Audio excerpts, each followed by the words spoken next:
Truth spoken by former President Bill Clinton today at the unveiling of the new George W. Bush Library. Let's bring in Congresswoman Barbara Lee, Democrat from California. Also joining me from Dallas, former Special Assistant to President George W. Bush, Dylan Glenn.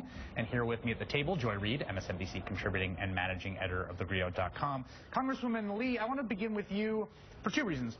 One, talk about these difficult decisions. You made this remarkably difficult decision to vote against the authorization for the use of military force within just a few weeks after 9/11. You were the only member of Congress in both houses to do so. And so I wonder what your reaction was to watching the celebration of the Bush presidency today at the library and all this talk about difficult decisions. Chris, first of all, that resolution that came to Congress was 3 days after the horrific events of 9/11. It was on 9/14, which just tells you how much time the president and Congress had to really make some hard decisions about a response to these very terrible events. It was a blank check. It was a resolution that was written in a way that gave any president, President Bush, now President Obama, the authority to go to war forever. And of course I could not vote for that. That gave the Constitution, our constitutional responsibility over to the president. And so while it may have been a hard political decision, it was clearly the right decision based on our Constitution, also based on what I worried about, and that was going to war for a time that we don't know how long we were going to war for, you know, and we're still in this state of perpetual war. Having lived through the Bush years and having had to vote on things that were being fought out in the legislative branch during that of time, are you disposed to look on the bright side today and look for the silver lining and say, you know, he was good on this, he was good on, I don't know, funding for AIDS in Africa or something like that? Well, let me tell you, the facts speak for themselves. First of all, we went to war in Afghanistan and Iraq. Iraq, just look at that. The facts were misleading, they were manufactured, and they were wrong. And we took our country into war. We lost over 4,400 brave young men and women. You're talking about $800 billion, could be $1 trillion. And look at what's happened to our country and our economy. Now, I have to say, I worked with President Bush on the global HIV/AIDS initiative. And I'm hoping that in his library, he has those documents, because I have to tell you, it was the Congressional Black Caucus that met with President Bush, and we laid out what we thought would be a magnificent, robust response to save millions of lives. And I'm very proud of the fact and pleased with President Bush that he really moved forward, worked with us, and signed the first global AIDS, well, really the second global AIDS bill into law. And so there were many things, I think, that hopefully are in the library that show the relationship between the Congressional Black Caucus and our global HIV/AIDS response. Dylan, can I ask you, conservatives, I think, have had a really interesting relationship to the Bush legacy. Obviously, during his presidency, he was remarkably popular with conservatives. He became to be less so in the second term. He has been essentially written out of history in a weird way. He hasn't appeared at the last two conventions. His name is never uttered. And now it seems like this is a kind of moment of re-embrace for conservatives of George W. Bush. Is that how you kind of understand the trajectory? Well, first, Chris, let me say I wish you could be down here in Dallas. It's been a great day here with all the 5 living presidents, and of course here to honor George W. Bush and his family, and it's just been a wonderful homecoming and reunion for all of us who had the privilege of serving with him.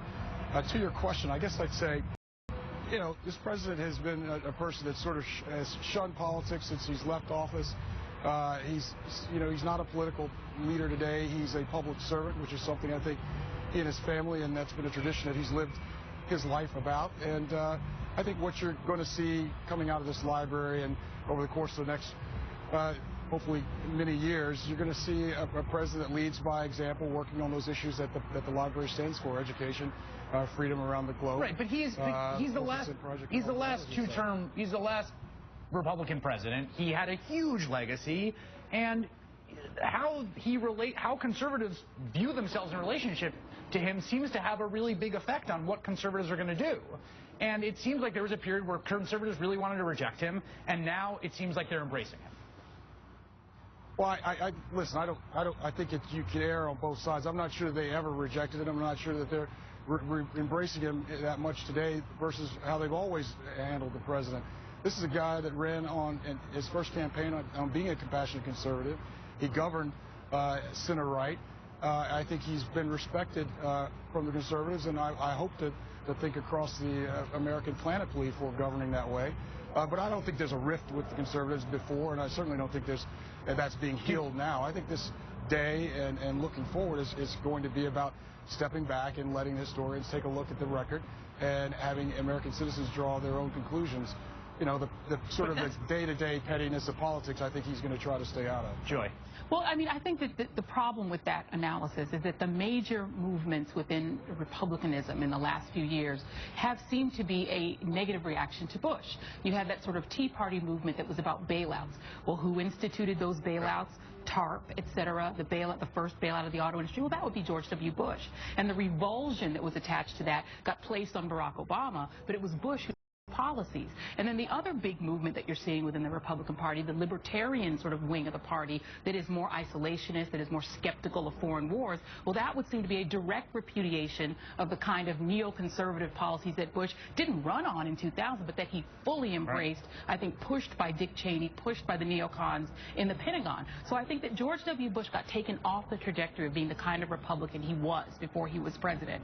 He got pulled into this neoconservative wing of the party that even made him a disappointment to the third part of the party, which is evangelicals, to whom he seemed to promise a lot. He never delivered on a federal ban on abortion, things like that. So Bush was a disappointment to so much of the party that he was pushed away. But the one way that he was embraced, the idea that the media and that the culture disrespected Bush is a lot of the reason that the right despised Obama. Conservatives on Twitter, and I understand if I were conservative and I watched my opening, I would not want to like it either. I understand that. That's fine. I mean, but people, like, what's interesting is that there is a degree to which he has been distanced from the conservative movement, but if you attack George W. Bush, conservatives get incredibly upset. And Congresswoman, I want to ask you a substantive question, and then Dylan, I want to ask you about this legacy question. But Congresswoman, one of the things President Obama said today I thought was very interesting was he gave props to George W. Bush for trying to get comprehensive immigration reform done.